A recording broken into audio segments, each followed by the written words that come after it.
के युवाओं को मंच तथा अवसर भी प्रदान करती है।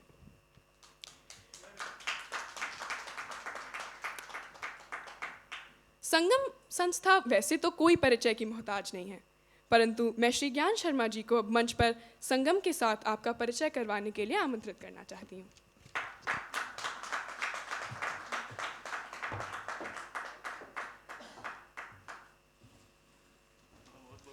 धन्यवाद बेटा, बहुत बढ़िया, बहुत अच्छा, वेरी गुड, धन्यवाद, थैंक यू। ओके, सो यहाँ पे पधारे सभी अतिथियों का, माननीय अतिथियों का बहुत बहुत हार्दिक अभिनंदन कि आप लोग फिर से यहाँ पे इकट्ठे हुए हैं संगम के इस पावन आयोजन में।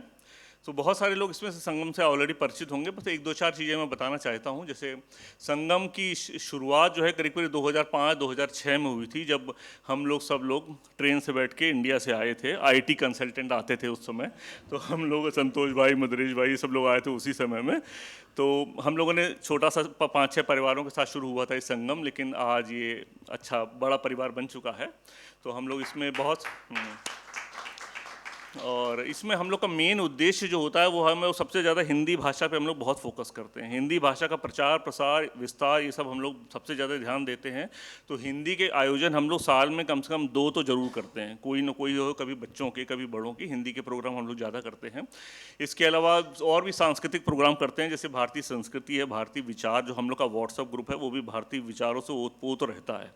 उसमें मतलब जो भी वैदिक वैल्यू है, भारतीय संस्कृति है जो, उस सब का हम लोग अच्छे से प्रचार प्रसार करते हैं। इस तरह की चीज़ें हैं। और इस कार्यक्रम में जो हमारे मूर्त रूप देने के लिए हमारे जो आज नए जो युवा कवि लोग आए हैं, उनका हम हृदय तल की गहराई से हार्दिक अभिनंदन करते हैं कि उन लोगों ने साहस दिखाया, क्योंकि उनकी जो भाषा है, नेचुरल लैंग्वेज, वो हिंदी नहीं है, किसी की भी नहीं है। एक आध लोग कोई होंगे तो उनकी होंगी, तो इसलिए मैं उनको बहुत बहुत धन्यवाद देना चाहता हूँ। तो एक मेरी कविता की 2 पंक्तियाँ मैं सुनाना चाहता हूँ। हिंदी में ही भाव है उमड़े तो कहना हमको हिंदी में है, हिंदी में ही भाव है उमड़े तो कहना हमको हिंदी में है, मन के सच्चे भाव जो कह दे कहना हमको हिंदी में है। अब इसमें इन लोगों के लिए थोड़ा सा चेंज हो गया, अंग्रेजी में ही भाव है उमड़े पर कहना हमको हिंदी में है। ठीक है। और दूसरी है लाइन, ज्ञान कठिन था भरना गागर, भावों का छोटा सा सागर। ज्ञान कठिन था कि भरना गागर, भावों का छोटा सा सागर, बात सरल हुई जब ये जाना कहना हमको हिंदी में है। तो और इन लोगों के लिए है, बात कठिन हुई जब ये जाना कहना हमको हिंदी में है। तो इन लोगों के लिए बहुत बहुत तालियां, और आप सभी यहाँ पे पधारे हैं, इसके लिए बहुत बहुत धन्यवाद, बहुत बहुत धन्यवाद। और मैं मन संचालन की जिम्मेदारी आशीष भाई, अपने परम मित्र महान कवि, उनको देता हूँ, ये आगे का संचालन करेंगे। धन्यवाद। महान कवि जी, धन्यवाद।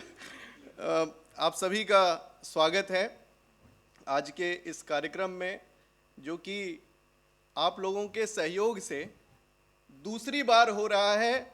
सेम परिप्रेक्ष्य में, उसी परिदृश्य में, उसी भाषा को लेके, उन्हीं युवाओं को लेकर, बट इस बार जो है हमने इसमें युवाओं के लिए विविधता उन्हीं के ऊपर छोड़ दी है। वो क्या सुनाते हैं आपको, अपने आप की गहराइयों, अपने विचार को कैसे आपके समक्ष रखते हैं, वो हम अगले 90 मिनट में देखेंगे। और इस कार्यक्रम को शुरू करने के लिए हमें सबसे पहले युवा चाहिए, वो सारे आ चुके हैं।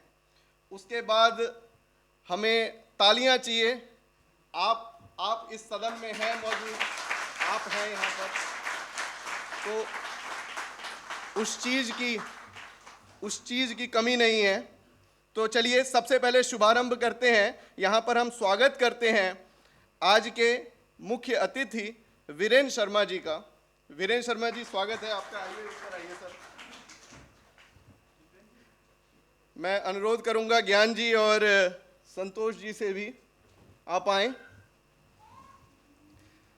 देखिए, जीवन में हम जब तक संतोष को नहीं पकड़ेंगे, ज्ञान नहीं प्राप्त हो सकता है। वही।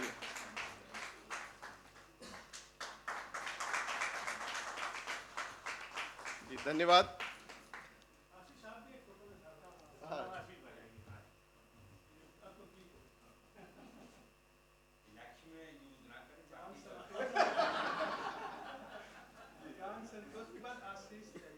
जी, मैं मंच पर आमंत्रित करता हूं निधि मणि त्रिपाठी जी को, जो कि मिनिस्टर इकोनॉमिक्स हैं। अच्छा, थोड़ी देर में हम उन्हें आमंत्रित कर लेंगे। मैं आमंत्रित कर देता हूं संगीता गुप्ता जी को। संगीता गुप्ता जी, आपका स्वागत है। आइए मैम। मैं बताऊं, ये retired chief commissioner of IT हैं, लेकिन वो यहाँ उतना मैटर नहीं करता है। यहाँ पर क्या मैटर करता है कि ये एक पोएट हैं, ये एक चित्रकार हैं। इनके नीचे बहुत अच्छी चित्रों की प्रदर्शनी लगी हुई है, जो इन्होंने, आइए मैम, जो इन्होंने भगवान शिव के परिप्रेक्ष्य में बनाई है। समय मिले वो भी देखिएगा आप लोग। चंदा जी,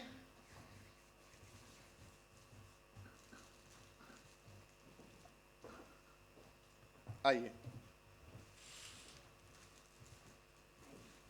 ज्ञान जी, आप वहीं पर। जी, बहुत बहुत धन्यवाद आने के लिए। Thank you.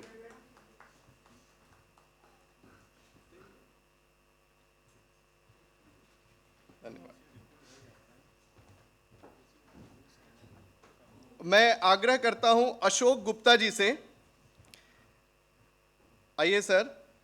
Retired treasury officer, यहाँ ये हाउंसलो में रहते हैं और हृदय से कवि, लेखक भी हैं ये। आपका स्वागत है। और सामाजिक कार्यक्रमों में इनकी गहन रुचि है। मैं यहाँ बुलाता हूँ हमारे मित्र राजेश जी को। आइए राजेश जी।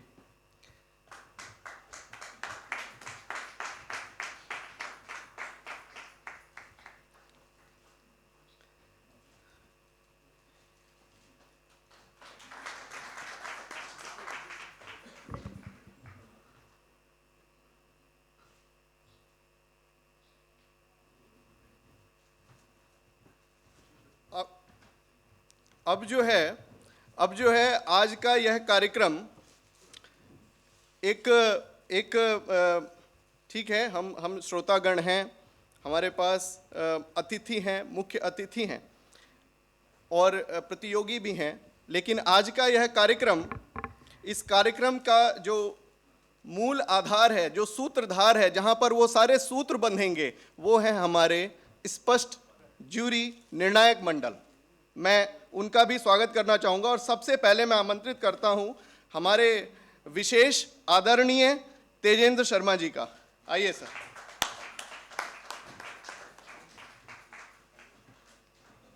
योगेश जी आइए। ज्ञान जी।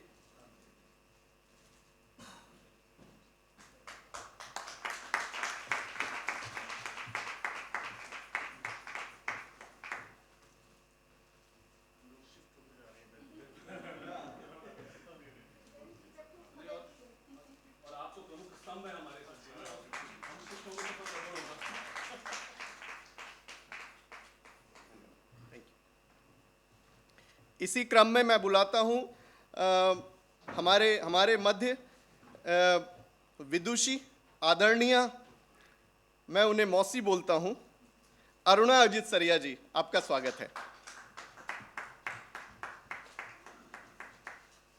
मेरे नाम पे जो ताली बजाओगे ना, वो मत बजाना, अभी बजा दो। लेकिन जितेंद्र जी, ज्ञान जी आइए।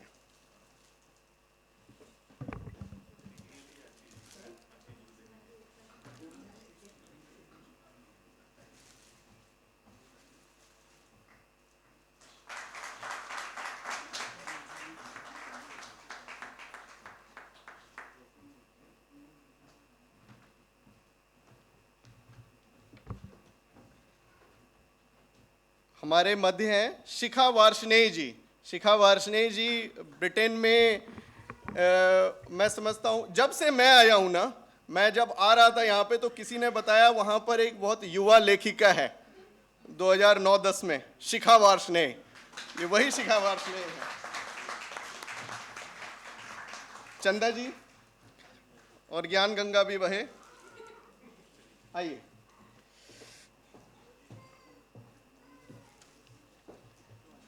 हाँ जी।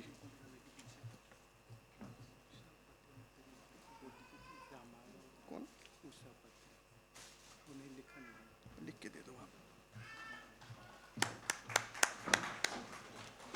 चलिए, हमारे पास आज इस निर्णायक मंडल को सुशोभित करने के लिए deputy jury member Parveena Rani ji भी हैं। आपका स्वागत है। Deputy mayor deputy mayor, jury तो फुल है। अच्छा, डिप्टी मेयर।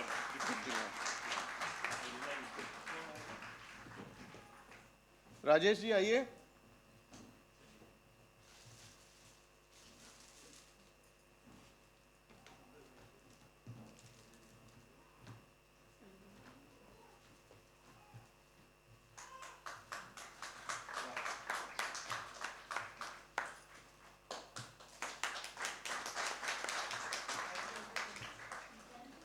हाँ हाँ, थैंक यू।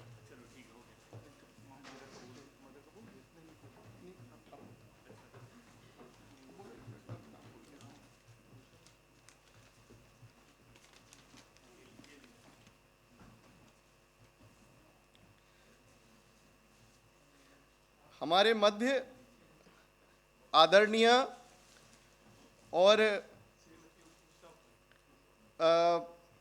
हमारी माता जी, आप समझ सकते हैं उन्हें, श्री उषा उपाध्याय जी हैं यहाँ पर। गीता और रामायण में अपनी दक्षता रखती हैं। आपका स्वागत है, आप आइए उषा जी।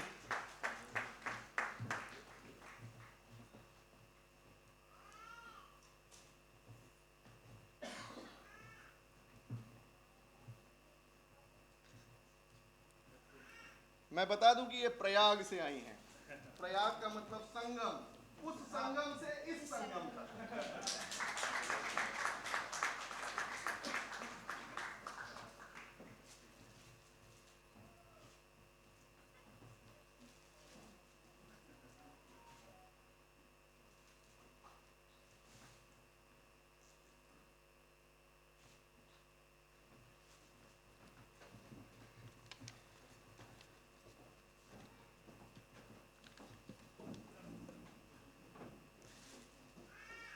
चलिए, अब हम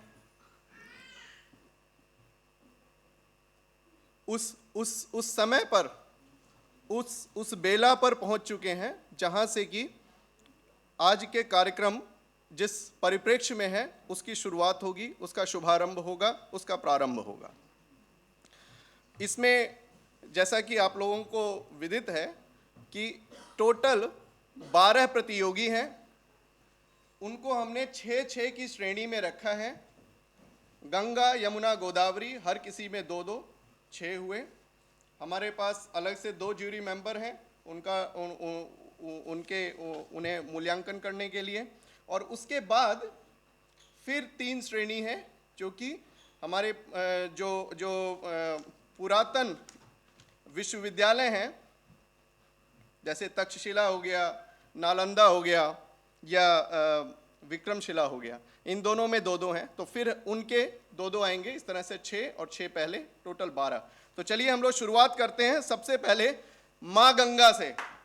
तो तालियां अब मेरे लिए नहीं, तालियां अतिथियों के लिए नहीं, तालियां आप अपने आप के लिए नहीं, उन युवाओं के लिए बजाएंगे। सबसे पहले मैं बुलाता हूं शाश्वती राव। शाश्वती बेटा, I would request you all come over here. आप यहां आ जाओ सारे।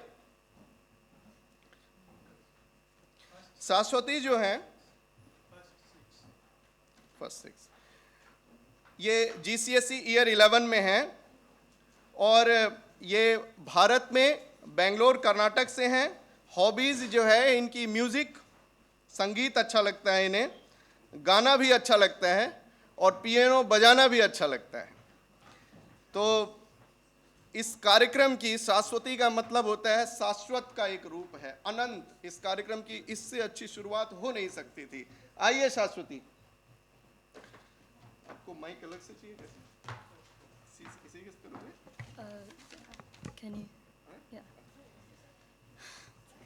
देखो, नहीं बजाओगे ताली तो ऐसी ही होगी। ताली। थोड़ा।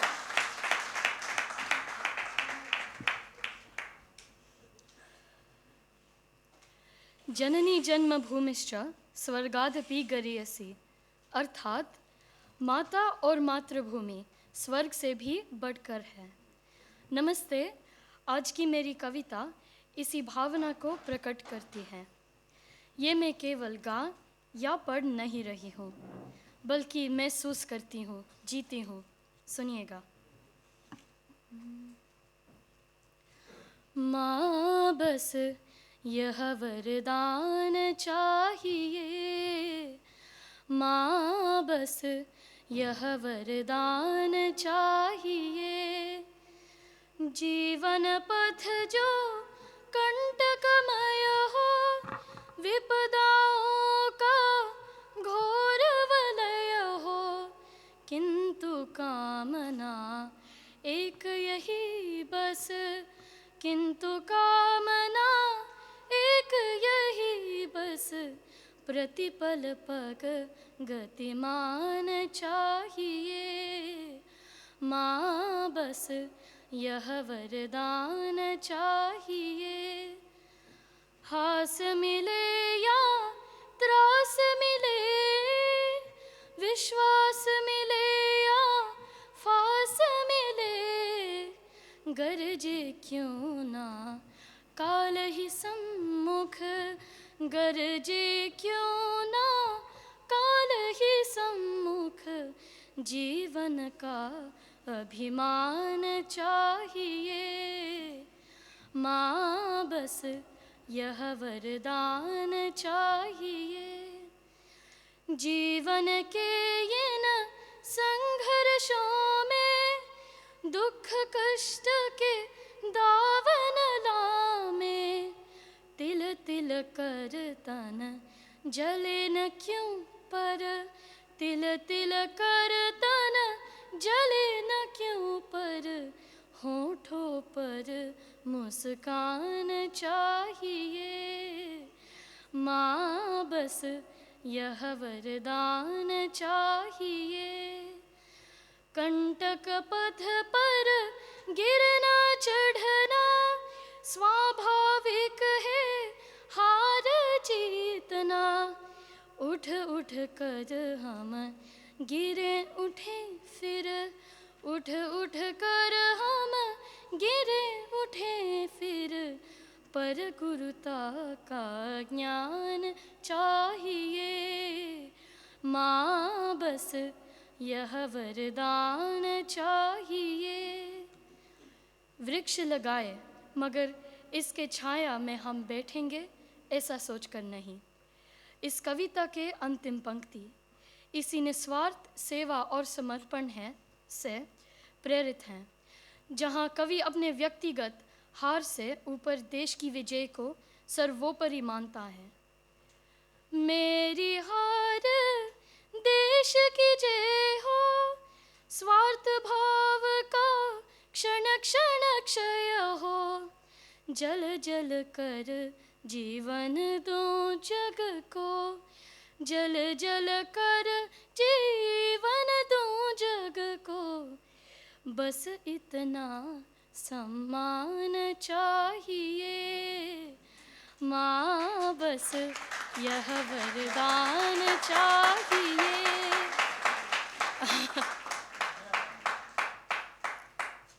अंत में इस कविता की भावना और प्रेरणा से आइए हम सब एक संकल्प लें। असफलताओं से घबराए बिना हम सब अपने आदर्शों के प्रति समर्पित रहेंगे और समाज के प्रति अपने दायित्वों को निभाएंगे। सभी को हार्दिक प्रणाम।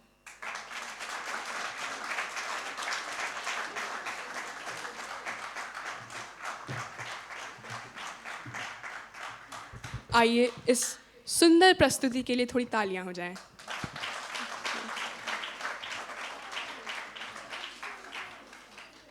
हमारे अगले प्रतिभागी 14 वर्षीय निहिर गुप्ता हैं। वे 10वीं कक्षा के छात्र हैं और कार्डियोलॉजिस्ट बनना चाहते हैं। इतना ही नहीं, उनकी गिटार, फुटबॉल और बैडमिंटन में काफ़ी रुचि है और बैडमिंटन में स्वर्ण पदक जीतना चाहते हैं। उनकी प्रस्तुति का नाम है एक सकारात्मक सोच, जिसके द्वारा वह भारत में ब्रिटिश राज के सकारात्मक पहलुओं से हमें साझा करवाएंगे।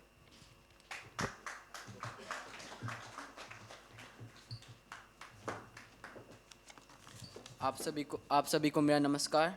मेरा नाम है निहिर गुप्ता। मैं 14 साल का हूँ और मैं हर्षल ग्रामर स्कूल से पढ़ता हूँ।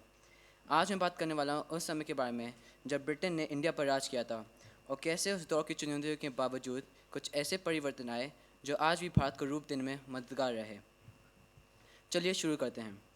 जब ब्रिटिश इंडिया पर राज कर रहे थे वो समय में मुश्किल भरा था, लेकिन उस दौर में ऐसे कुछ बदलाव आए जो आज भी भारत के काम आ रहे हैं। एक बड़ा योगदान था शिक्षा। ब्रिटिश ने विद्यालय और विश्वविद्यालय बनाए जहां नए सब्जेक्ट्स जैसे विज्ञान, गणित और साहित्य सिखाए गए। महात्मा गांधी, जवाहरलाल नेहरू और B.R. अम्बेडकर जैसे मशहूर नेता इसी सिस्टम से तालीम पाए। इंग्लिश लैंग्वेज भी फैलाई गई जो अलग अलग रीजन्स को जोड़ने में मददगार बनी। एक और ज़रूरी योगदान था इंफ्रास्ट्रक्चर। ब्रिटिश ने एक बड़ा रेलवे नेटवर्क बनाया जो इंडिया के दूर दराज इलाकों को जोड़ता था। ये नेटवर्क, जो आज भी सबसे बड़े नेटवर्क में से एक है, लोगों को ट्रैवल और गुड्स को ट्रांसपोर्ट करने में मददगार रहता है। उन्होंने सड़कें और कम्युनिकेशन सिस्टम्स को भी सुधारा जो भारत के मॉडर्न इंफ्रास्ट्रक्चर के लिए बुनियाद बनी। अब बात करते हैं गवर्नेंस में। उन्होंने नई लीगल और एडमिनिस्ट्रेटिव सिस्टम्स लाए जो आज भी भारत के जस्टिस और सिविल सर्विसेज में गाइड करते हैं। ये सिस्टम्स पहले ब्रिटिश के हितों के लिए बनाई गई थी, लेकिन धीरे धीरे ये भारत के लिए महत्वपूर्ण बन गए। ब्रिटिश ने हेल्थ केयर में भी सुधार किया। उन्होंने मॉडर्न मेडिकल प्रैक्टिसेस इंट्रोड्यूस किए, हॉस्पिटल्स बनाए और वैक्सीनेशन प्रोग्राम शुरू किए जो स्मॉल पॉक्स जैसी बीमारियों को कंट्रोल करने में मददगार रहे। इकोनॉमिक तौर पर उन्होंने मॉडर्न इंडस्ट्रीज़ का विकास किया जो बाद में भारत के आर्थिक विकास को सपोर्ट करने लगी। लेकिन ये याद रखना ज़रूरी है कि ये लाभ बड़ी कीमत पर आई। ब्रिटिश पॉलिसीज़ ने इंडिया में दुख, गरीबी और सामाजिक उथल पुथल का कारण बना, लेकिन भारत इन मुश्किलों से मजबूत होकर उभरा और ब्रिटिश के द्वारा इंट्रोड्यूस किए गए सिस्टम्स का उपयोग करके एक मॉडर्न और आज़ाद देश बनाया। अंत में ब्रिटिश रूल भारत के लिए एक कठिन दौर था, लेकिन उसने आज भारत को रूप देने में कुछ महत्वपूर्ण योगदान भी दिए। तो जब हम अपने वर्तमान और भविष्य के बारे में सोचते हैं तो ये इतिहास हमें याद दिलाता है कि हम कितना दूर आ चुके हैं और हमें कितना दूर जाना है। और याद रखिए, जो बीत गया सो बीत गया, अब हम आगे बढ़ते हैं, आपस में मिलजुल कर नया भारत खड़ा करते हैं। जिंदगी में आगे बढ़ना ये भगवान की नियति है। नहीं भूलूंगा मैं कभी जो मेरे पूर्वजों पर बीती है। जय हिंद, जय भारत। धन्यवाद। Thank you. बहुत बढ़िया। तो मैंने कहा था ना, इस बार हमने पूरी छूट दी है। हम लोग जब ब्रिटिश राज के बारे में बात करते हैं तो हमारे मन में कहीं ना कहीं कुछ और चीज़ें भी आ जाती हैं, लेकिन पूरा आपके इस बच्चे ने हमारे मध्य सकारात्मकता से उस विषय को भी रखा। तो चलिए अब आगे बढ़ते हैं। मान्या मिश्रा, ये GCSE ईयर 9-10 की छात्रा हैं, कार्लस्टन गर्ल्स हाई स्कूल सटन में पढ़ती हैं और ये इनका ओरिजिनली ये भारत में प्रयागराज से हैं। यहाँ ज़्यादा समय नहीं हुआ है इनको आए हुए, शायद 2-4 साल ही हुए हैं, लेकिन ये अपनी हिंदी पर दक्षता कैसी रखती हैं वो आपके सामने रखेंगी। और जो बात निहिर बोल के गया, जो बीत गई सो बीत गई, उसी लय को ये आगे लाने वाली हैं। तो एक बार जोरदार तालियों से स्वागत करते हैं मान्या का। आइए मान्या।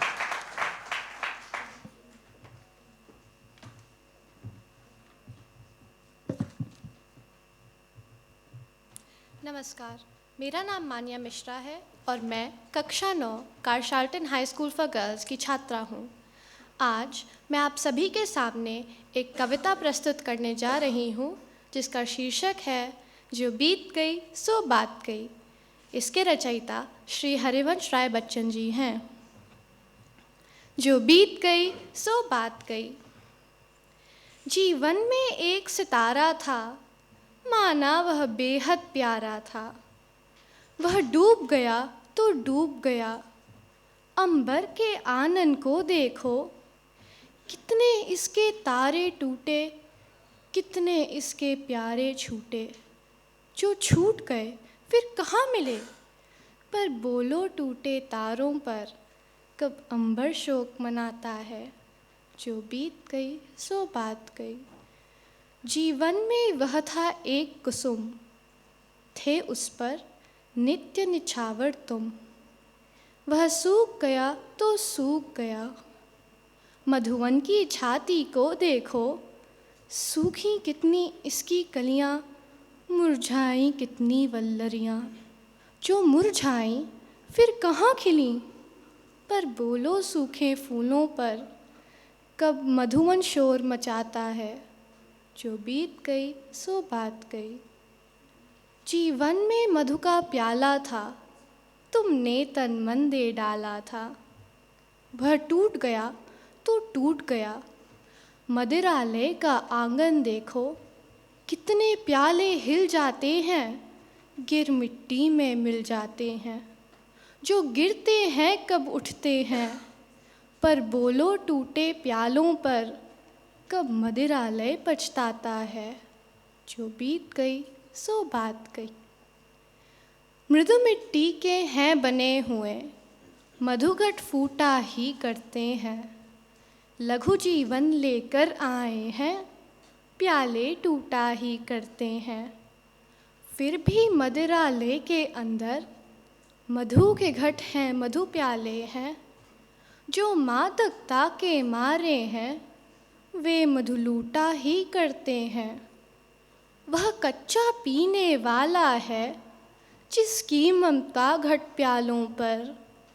जो सच्चे मधु से जला हुआ, कब रोता है चिल्लाता है।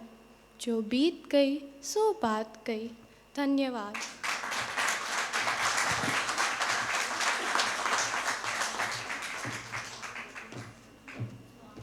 क्या विचारशील प्रस्तुति थी।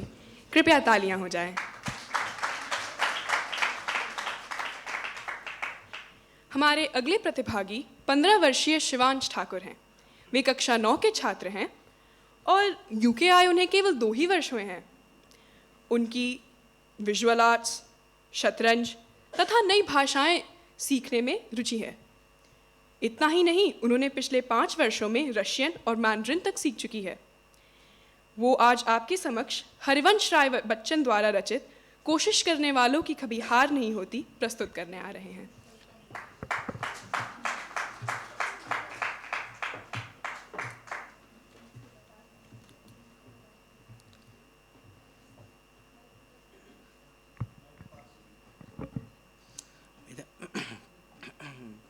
मेरा नाम शिवांश ठाकुर है। मैं कक्षा 9वीं का छात्र हूँ। मेरी शिक्षा की शुरुआत कनाडा के स्कूल से हुई थी, जहाँ पे मैं सिर्फ अंग्रेज़ी में बात करता था। मेरी माँ हिंदी सिखाने की बहुत कोशिश करती थी, क्योंकि हिंदी नहीं आने के कारण मैं अपने परिवार के अन्य सदस्यों से बात नहीं कर पाता था। मुझे हिंदी सीखने बहुत कठिन लग रहा था। तब मेरे माँ ने मुझे एक कविता के माध्यम से समझाया। मैं उस कविता से प्रेरित होकर मैं हिंदी सीख गया। आज मैं उसी कविता को आप सबके समक्ष प्रस्तुत कर रहा हूँ। लहरों से डरकर नौका कभी पार नहीं होती, कोशिश करने वालों की कभी हार नहीं होती। नन्ही चींटी जब दाना लेकर चलती है, चढ़ती दीवारों पर 100 बार फिसलती है। मन का ये विश्वास रगों में साहस भरता है। चढ़कर गिरना, गिरकर चढ़ना ना अखरता है। आखिर उसकी मेहनत बेकार नहीं होती। कोशिश करने वालों की कभी हार नहीं होती। डुबकियाँ सिंधु में गोताखोर लगाता है, जहाँ जाकर खाली हाथ लौट कर आता है।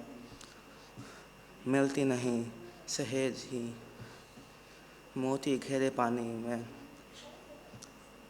मोती उसके खाली हर बार नहीं होती। कोशिश करने वालों की कभी हार नहीं होती। और सफलता एक चुनौती है, इसे स्वीकार करो। क्या कमी रह गई, देखो और सुधार करो। जब तक ना सफल हो, नींद चैन को त्यागो तुम। संघर्ष का मैदान छोड़कर मत भागो तुम।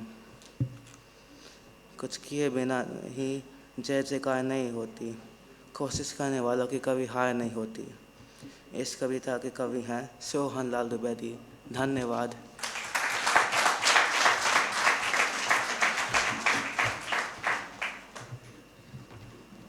बहुत ही सुंदर कविता सोहनलाल द्विवेदी जी की, कोशिश करने वालों की कभी हार नहीं होती। तो चलिए अब मैं जल्दी से कार्यक्रम में हमारे अगले युवा को बुलाता हूं, ओजस्वी बनर्जी। आइए। ये एक अनोखा विषय लाई हैं। इनका जो सब्जेक्ट है वो है कि आरएसएस, राष्ट्रीय स्वयंसेवक संघ और व्यक्ति निर्माण। देखिए बहुत अद्भुत विषय है, सुनिए इन्हें, लेकिन एक बार तालियां बजाइए।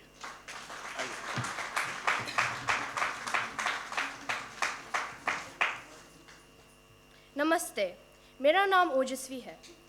आज के विषय है खेल खेल में व्यक्ति निर्माण से समाज निर्माण। मैं आज आपसे शाखा के बारे में बात करना चाहती हूँ और इसने मुझे बड़े में होने कैसे मदद की। शाखा जो एक सांस्कृतिक सभा है, हर शुक्रवार को शाम 7 से 9 बजे तक होता है, जिसमें अलग अलग कार्यक्रम होती है। उदाहरण के लिए खेल, बौद्धिक एवं श्लोक। शाखा में अच्छे नेतृत्व, अनुशासन, संगठनिक विचार, श्रद्धा, संस्कार और निर्मल चरित्र निर्माण सिखाती है। मैं बचपन से शाखा के प्रति प्रतिबद्ध हूँ। मैं शाखा से धर्म और संघ के बारे में सीखा। संघ सिखाती है कैसे हम अपने आप को व्यवस्थित करें और समाज को संगठित करें। धर्म सिखाती है सत्य मार्ग।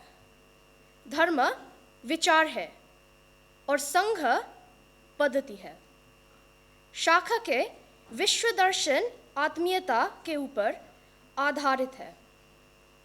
अपनों के लिए सभी जीते हैं। एक बार पूरी समाज को आपके मन के देखो, यही तो आत्मीयता है। मेरे बारे में जो भी अच्छा है वो संघ के देन है। जो कुछ भी बुरा है वो मेरा है। अंत में आप सभी को मेरा एक हार्दिक निवेदन है, एक बार संघ को शाखा के माध्यम से अनुभव कीजिए। आइए हम सब खेल खेल में व्यक्ति निर्माण से समाज निर्माण के ओर बढ़ें। धन्यवाद।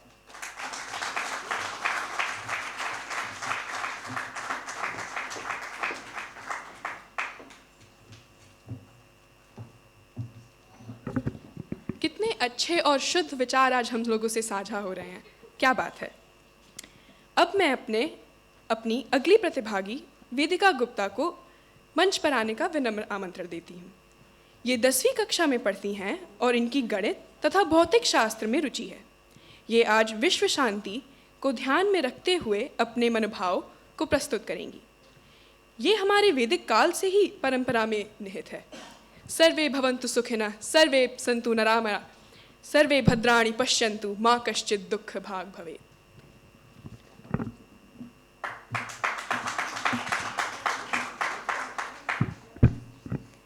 माननीय उपस्थित अतिथिगण, देवियों, सज्जनों और मेरे साथियों, आज मैं एक ऐसे विषय पर बोल रही हूँ जो न केवल इस देश बल्कि पूरी दुनिया के लिए अत्यंत ज़रूरी है। विश्व शांति। विश्व शांति यानी एक ऐसा संसार जहाँ हिंसा, युद्ध और नफरत का कोई स्थान नहीं। ये केवल एक सपना नहीं बल्कि एक ऐसा लक्ष्य है जिसे हमें मिलकर प्राप्त करना चाहिए। आज के समय में जब हम चारों ओर देखते हैं तो हमें अनेक प्रकार हिंसा और संघर्ष दिखाई देती है, चाहे वो देशों के बीच युद्ध हो, आतंकवाद हो या हमारे समाज में पनप रही नफरत। ये सब मानवता के लिए ठीक नहीं। लेकिन हमें ये समझना होगा कि शांति केवल एक शब्द नहीं बल्कि एक भावना है जिसे हमें अपने अंदर जगाना होगा। शांति की शुरुआत हमारे अपने मन से ही होती है।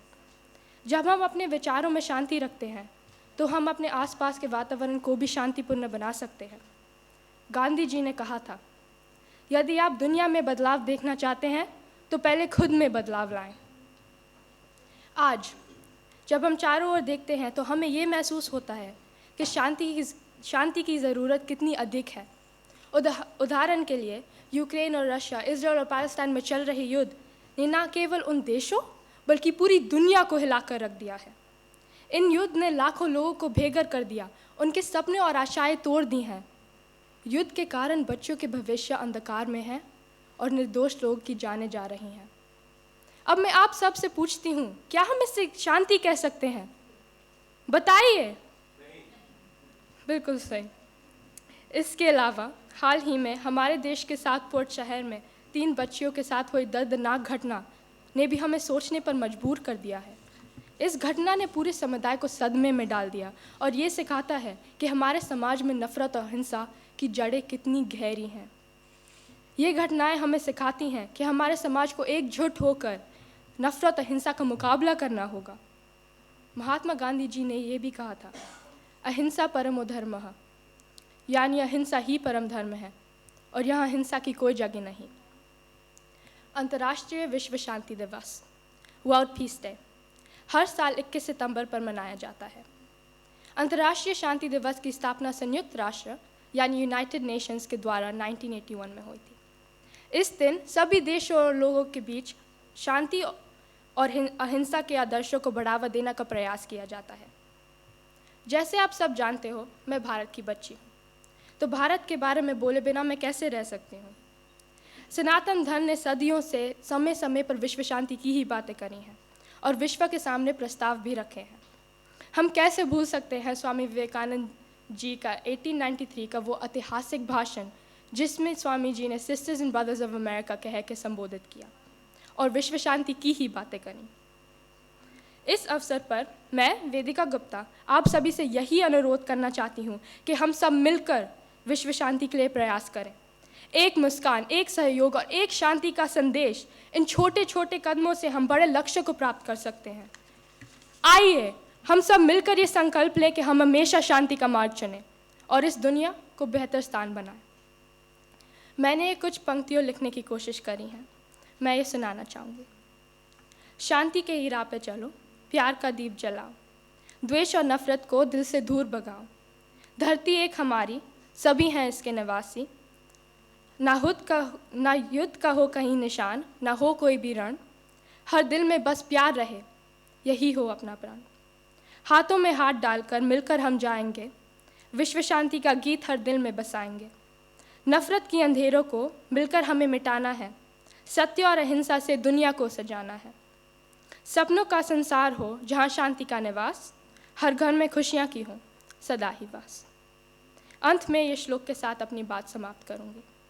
ओम सर्वे भवन्तु सुखिनः, सर्वे सन्तु निरामयाः, सर्वे भद्राणि पश्यन्तु, माँ काश्चित् दुःखभाग् भवेत्। ओम शांति शांति शांति। धन्यवाद।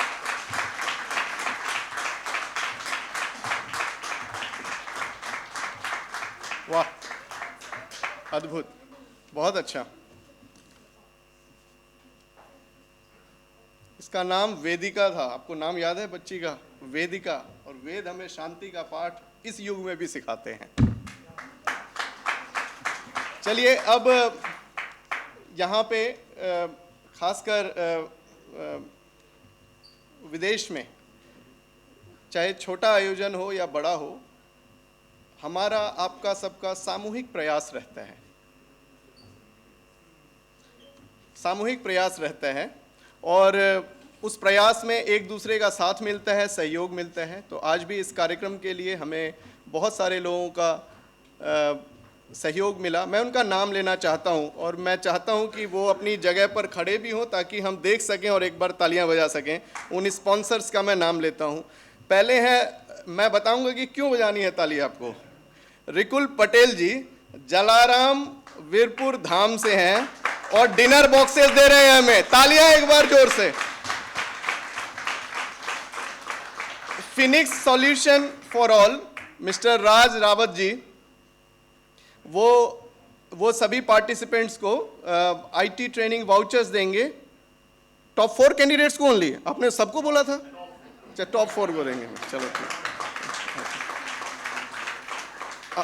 और है द अर्थ, ये रेस्टोरेंट है, वाह, जानते हैं आप लोग। ये विनायक गिरगुने जी हैं यहाँ पे। आए नहीं, हम तालियां फिर भी आपके नाम की पार्सल करेंगे, है ना। तो वो भी टॉप 4 को अपने यहाँ रेस्टोरेंट्स का अपने रेस्टोरेंट का कुछ वो वाउचर वगैरह देंगे। लेम्फी Abhinav Pathak ji, money transfer service to India and other countries, provided Amazon vouchers to all participants.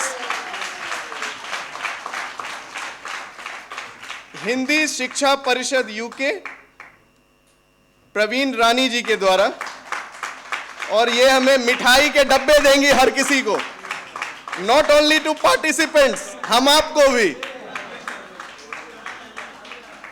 और हिंदी का कार्यक्रम ब्रिटेन में हो और कथा यूके की बात ना हो, ऐसा हो नहीं सकता है। तेजिंदर शर्मा जी हैं हमारे मध्य, promoting Hindi language in UK and globally, always, हमेशा। धन्यवाद। अंतर्राष्ट्रीय कवि संगम, उनका भी कुछ योगदान है। मैं खड़ा हूं ऐसे। Uttam Kumar ji, one of the top chef of UK, providing snacks, samosa, उनकी तरफ से है। City sweet centre and Shashi भाई, हमारे शशि पटेल जी हैं, उनके द्वारा स्नैक्स का यहां पर आयोजन हुआ है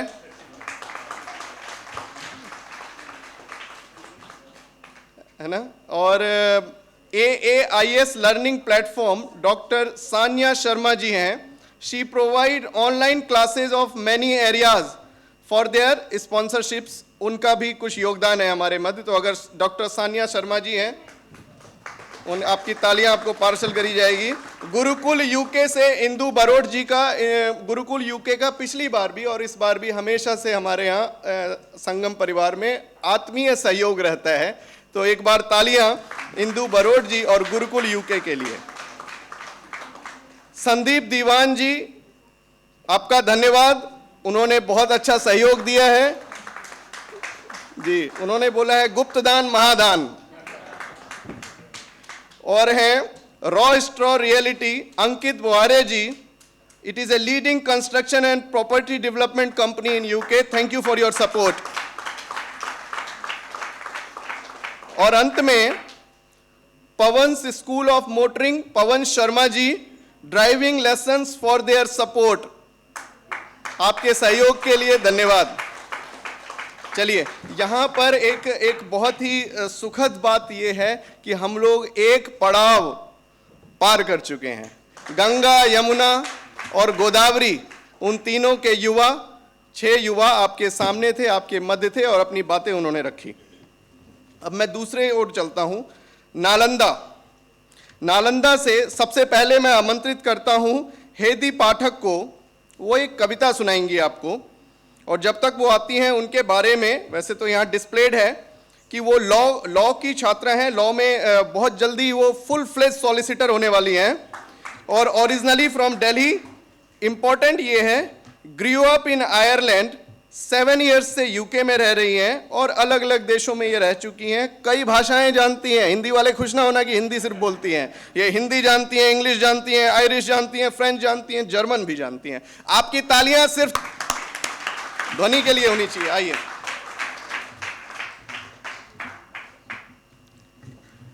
नमस्ते, मेरा नाम हाइडी है और आज मैं हिंदी में पोएम बोलूँगी। कितना प्यारा अनुभव है ये, शब्द दूरियां मिटा देते हैं। मॉनसून की बारिश की बूंदों की तरह हम सबको भिगा देते हैं। मेरी बचपन की यादें। जून महीने की सुबह आसमान में बादल थे छाए और बिजली की गरज से आसमान चमकाए। मैं थी मेरी दादी की आंगन में खड़ी, देख रही तुलसी के पौधों के पत्ते हवा में नाचते हुए और बारिश आने की खुशी मनाते हुए। तभी टप टप गिरने लगा पानी, गली में हर जगह छोटे छोटे तालाब बनने लगे। छोटे बच्चों में जादू से जोश भर आया, उनकी ये खुशी और बदलाव का मौका नज़र आया। ये बारिश में मस्ती का मौसम बनाया। चिड़िया भी बरसात में भीगकर पेड़ों में आराम पाए। सड़क के दोनों तरफ सभी दुकानदारों ने रंग बिरंगे छाते सजाए। उनके लिए तो कितनी खुशी थी ये कि कमाई का मौसम आए। मैं आप लोगों को बताती हूँ कि मुझे क्या दिखता है जब बारिश रुक जाती है। बड़ी उम्मीदें, हरियाली रास्ते, नया कैनवस लिए, नई शुरुआतें। अपनी ज़िंदगी की कहानी को बिना डरे इंद्रधनुष के रंगों से भर दूं। जैसे बारिश आसमान को, ज़मीन को भर देती है, प्रकृति हमें प्यार से याद दिलाती है कि अपनी ज़िंदगी की रफ्तार को संभालो, प्यार और शांति से जियो। अभी मैंने अपने बचपन की यादें और सपने आपके सामने रख दिए हैं, लेकिन आपको ये भी दिखाना चाहती हूँ कि मेरे सपनों की से सच्चाई में कितना फ़र्क है। मेरी दूसरी कविता कोलकाता की घटना से जुड़ी है, क्योंकि ऐसे हादसे बार बार हो रहे हैं। मैं भारतीय हूँ, लेकिन मैं एक औरत भी हूँ। आज़ादी, ये शब्द अब एक गहरा घाव देता है। आज मैं औरत की आज़ादी की बात कर रही हूँ। असली आज़ादी वो है जो हम रोज़ रोज़ जी पाएँ। इस नज़रिए से कि मेरी सारी सहेलियाँ सुरक्षित घर पहुँच पाएँ। इस नज़रिए से कि रोज़ रोज़ दिल दहलाने वाली घटनाएं ना सुनने को आए। इस नज़रिए से कि औरत होने पे राजनीति ना खेली जाए। भारत को भी हम माँ बुलाते हैं, और अगर भारत माता आज बोल सकती तो ये बोलती, जिस दिन मैं आज़ादी से घूम सकूँगी, चिंता के बिना आराम से सांस ले पाऊँगी, आनंद से हंस सकूँगी, वो होगी मेरी सच्ची आज़ादी। जिस दिन मेरे पास होंगे बराबर के अधिकार, बराबर के सपने, वो होगी मेरी सच्ची आज़ादी। क्योंकि कितनी भी बातें कर लो,